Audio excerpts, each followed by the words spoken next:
Robschild, no investment advice. Welcome to the show where we view financial markets using Ben Graham's investment philosophy, macro technicals, and crystal ball gazing in that order. Today is Friday, December 20th, 2024. Today's episode begins with the PCE data coming out low. This kind of floored me a little bit, coming out only at month over month 0.1%. It was expected higher than that. If we had continuous month after month only 0.1%, that's way below 2% year over year if that were to continue. And so I'm scratching my head a little bit, wondering about why Powell decided to come out and be so hawkish. I was, on the FOMC meeting, I was thinking for sure the PCE data is going to look troublesome, and then instead it went the other way. So just, I don't know. On Market Watch, this is the information that came out today at 8:30. So the right column was the last reading of this. Middle was expected. This was what the market was pricing and believing. And then supposedly anyway.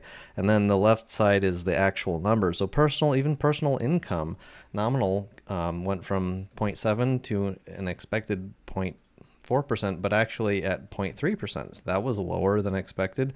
Personal spending also lower than the 0.5 expected at 0.4. We had the PCE index month over month for November.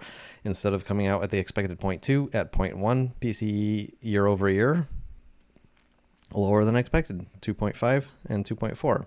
Core PCE expected 2.2, coming out 0.1. Year over year, 2.9, and it came out 2.8. I mean, just across the entire board, it came out lower than the market was expecting here. Like, I don't know what to make of this. And these are also not high numbers. Like I'm saying, if we were to continue that every month, over the next year, that equals a much lower inflation rate than 2%.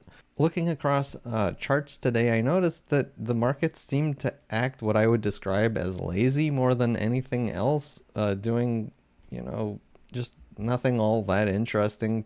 A big reason for this, of course, is that we had triple witching today, which is the date basically when option contracts expire. Most of these options are sold by the big institutions that have enough capital and power to control the price to make sure that these options contracts that they're selling become worthless. So the people that are buying these contracts saying, okay, I bet the price is going to go up to here, I bet the price is going to go down to here, they're the ones selling these contracts, and they want them to expire worthless. And so they strangle the market. They put the market exactly where it needs to be for those option contracts to become worthless, as many of them as possible. And you may have seen this in the news. The amount of contracts were tied to the equivalent of $6 trillion worth of stocks, ETFs, and indexes expiring today. And this is the largest options contract expiry underlying asset amount to expire on record, which is $6 trillion. This isn't $6 trillion worth of options contracts. It's a small fraction of that, but the underlying assets of the contracts being $6 trillion. So I would interpret all of today's action as tied very closely to institutions controlling the prices for the options contracts, which they typically do, most especially on a triple witching day. The triple witching only refers to that the options of stocks, ETFs, and indexes expire all on the same day, which doesn't always happen. Last item on the agenda, this was it. This is the end of the year, really. This Monday coming is the Santa Claus rally. I may end up doing shows. I may end up doing no shows. I might end up just writing posts in the community tabs. I'm not sure if I'll have time to do many shows. We'll see what happens. But, generally speaking, the professional money goes home, and nothing interesting typically happens in this period, starting Monday going into the new year. Typically, markets just float up nicely, and that's, what typically happens. If we were going to not have a Santa Claus rally at some point in the history of mankind, I would think that this might be the year that we do skip that. But I don't know. I don't care. I'm not really participating in it. If you're new to the show, these are the daily reminders. There's no updates in the daily reminders to hear me read through the very important things that I think all investors and traders should be highly aware of. Watch Monday's show titled, the most previous one being Friday the 13th with a tornado in the ball.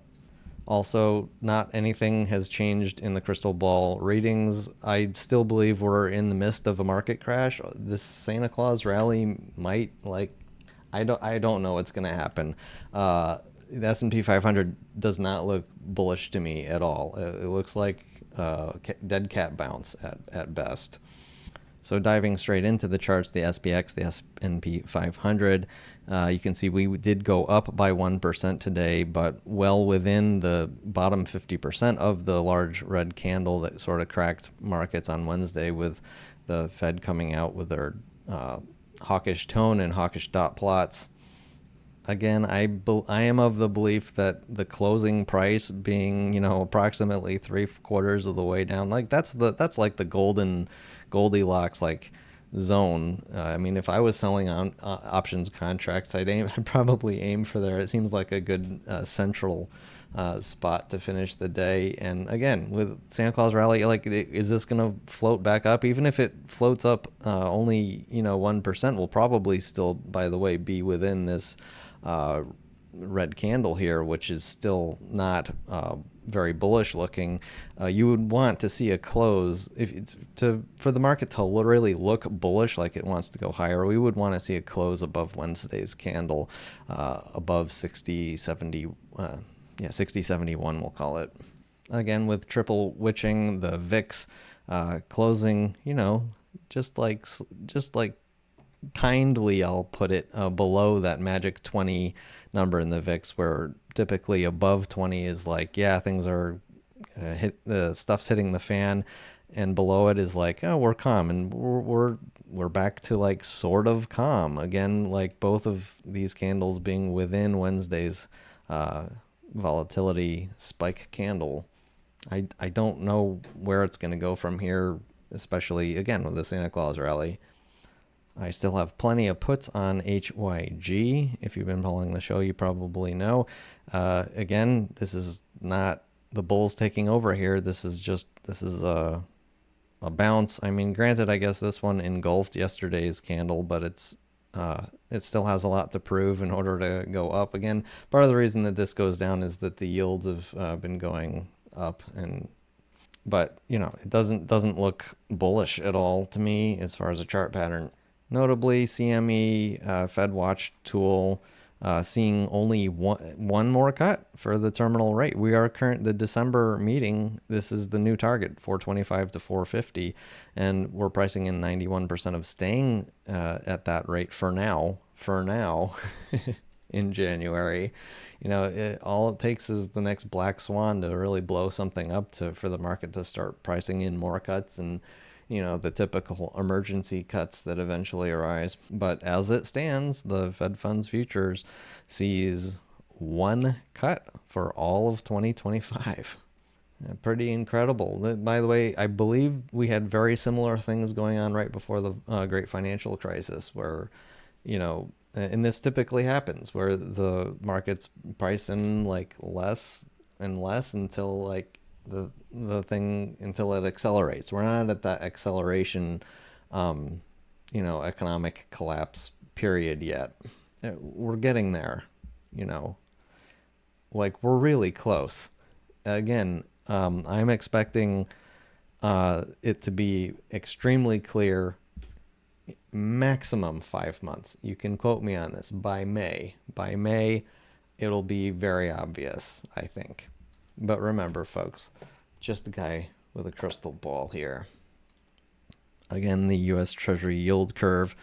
We're back to reverted state. I mean, it's supposed to be higher on this side and lower on this side, and that's basically what it looks like. We're not fully reverted across the entire curve, and funny enough, we're inverted from the 20 to the 30, but that's really irrelevant. Reversion is when the recession has started every single time that this has reverted in history. So if we don't get a recession this time, yeah, like the quote many people say, maybe it's different this time. And, it's always different this time. And I mean, and then sometimes it's like we have to wait until enough people believe that it's different this time in order for it, like I think it's a French phrase that says the more things change, the more things stay the same. Moving on through the charts, as you can see, I went a little haywire with drawing trend lines on TNX, the 10-year Treasury yield, as this is pretty much the best chart to look at as far as predicting where longer term rates might go. And as if you're following the show, I'm 57% exposed to long duration treasuries now in various forms of leverage. I believe rates will go down. Again, watch Monday's show for my full walkthrough on that. But one notable thing that I just noticed is that this is actually this pattern that I have right here in the dark yellow is an inverse head and shoulders, and it's large and it's formidable. And if we were to get to the target, it would be far above.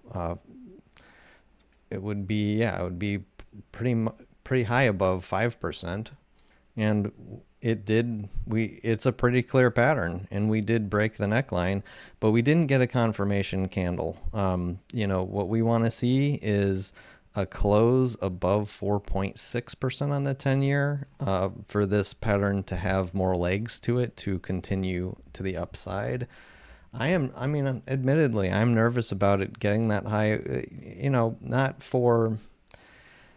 it wouldn't change what I'm doing or my investment strategy here. I still think long duration treasuries are my favorite place to be, even if they temporarily lose a lot of value from the 10-year getting up to 5.3%. I think it would be around there, the target of that pattern. Along the way, chart technicians will note that the pivot highs here will provide resistance at these points here to continue higher. And not only that, we're at a current resistant point of the trend line of pivot low to pivot high right there. So this could end up being the top in yields, but it is a little nerve-wracking watching what you're invested in potentially go against you. The worst that can happen is that they potentially lose value. For a little while. And at the end of the day, long duration treasuries themselves, it's pristine collateral that pays out a great dividend, and sometimes rates go up and sometimes they go down. And if the economy really does slow down and fall apart, all rates will go down. That's pretty much guaranteed. So yeah, we'll see how this plays out. Crude oil continues to not look like it's building any kind of legs here. Another, decent sign that yields may go down.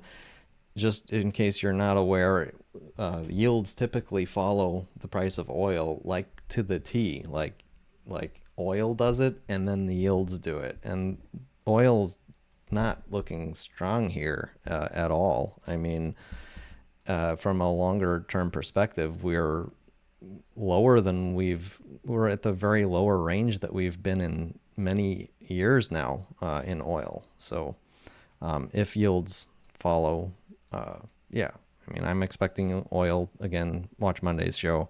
I'm expecting it to break down and go as low as $35 a barrel, by the way, by the chart patterns. Another crystal ball reading involving Dr. Copper, the market with a PhD in economics. Yesterday we did have a confirming candle closing below the neckline of this ginormous head and shoulders top. This is confidently saying that copper is about to go way down in price with high probability, unlike the 10-year note yield with that the opposite here, right? The inverse head and shoulders. We did not get that confirming candle, but we did get that in copper, suggesting that, yeah, I mean, again, I think the economy is going to slow down here. That's it. Moving on, silver also, same thing. Head and shoulders top, break the neckline, and then a confirmation candle, and testing that line today. Looking very bearish to me. Gold seeming to do the opposite. It's like opposite man over here. Gold, the price of gold. I mean, think of it like on Wednesday, we had all of this like hawkish news, like rates are going to stay higher for longer. And so, and because inflation is like worrisome. So then I'm like, oh, well, gold will probably go up. And it goes, what happens? It goes down.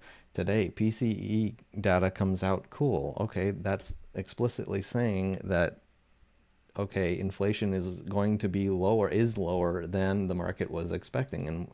And that would make gold go down in price. And instead, today, gold goes up in price. So I have no idea what to think of that. Last chart of the day is Bitcoin, just because it's been getting quite volatile lately. The last 3 days have been quite interesting. We had, I mean, look, in the last 3 days, we were at 106,500 all the way down to 92,000. I have no idea where this will go from here. If I had to guess, I'd guess to the downside. I mean, if, again, like, I mean, what is Bitcoin used for? It's used for people to get more dollars, and that's pretty much it in my book. You know, people are buying Bitcoin hoping that they can get more dollars for that Bitcoin in the future, and they've been successful at it so far, and I don't think it'll last forever. And that's all from me and my crystal ball. I hope you enjoyed. Thank you for watching, and see you next time. Robschild.